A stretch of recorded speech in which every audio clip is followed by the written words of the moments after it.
Hi, today I'm going to show you how to plant your plantable seed card. What you're going to need is soil, water, something to plant your card in, such as a pot, or you can use a takeout container. And of course, you're going to need your plantable seed card. So I've already put some soil into this takeout container. And you can actually sprout your card in the takeout container because it does create a humid environment for it.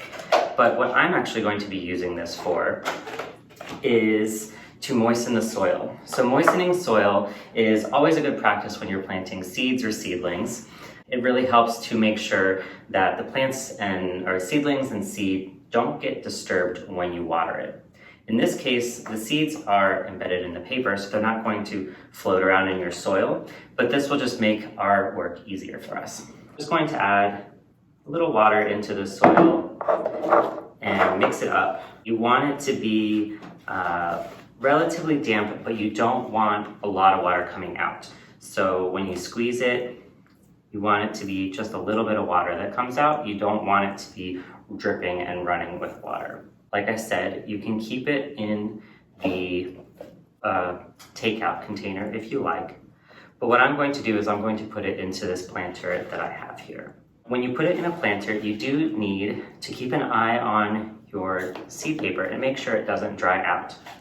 If you are using the takeout container, you can leave the lid on it to hold the humidity in. However, you are going to want to open it up every now and then to give the plants and seedlings some air and to make sure that mold doesn't start growing. So I have filled up the pot part way. I've got still a little bit of soil in here, and that's to cover up the paper. For the paper, what we're going to do is we're going to first tear the paper in half. And you can tear it however you like, but I'm just tearing it like this to make it easier to plant. First step is moisten the paper. And then I have a plastic bag here. One way you can do this is lay your paper in the plastic bag and fill it up with just a little air and seal it.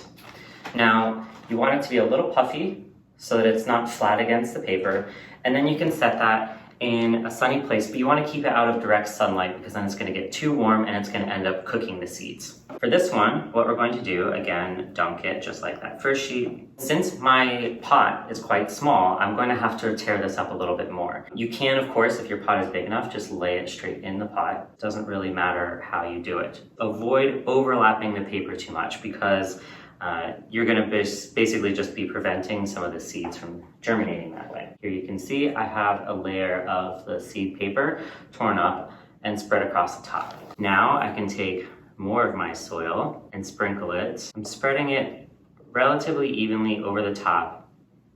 I'm not making it too dense, and that's because a lot of the seeds in our seed paper requires light to germinate.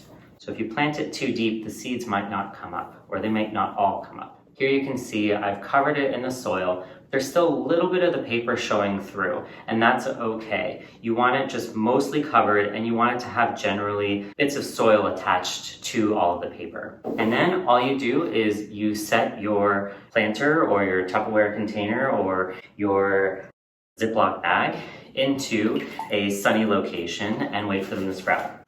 You want to make sure that the soil maintains a good moisture level throughout the sprouting phase and as the seedlings are establishing. Once the seeds are established, you can adopt a less frequent watering routine.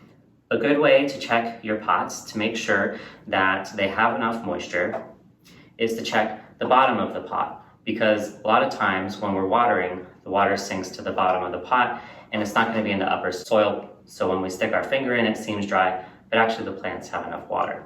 But for this part, making sure that the upper soil profiles have decent moisture so that those seedlings can establish. So that's all you need to do to plant your seed card. Of course, if you have questions or concerns, or if you need some help with planting your card, you can always contact us and someone will help you. Thanks.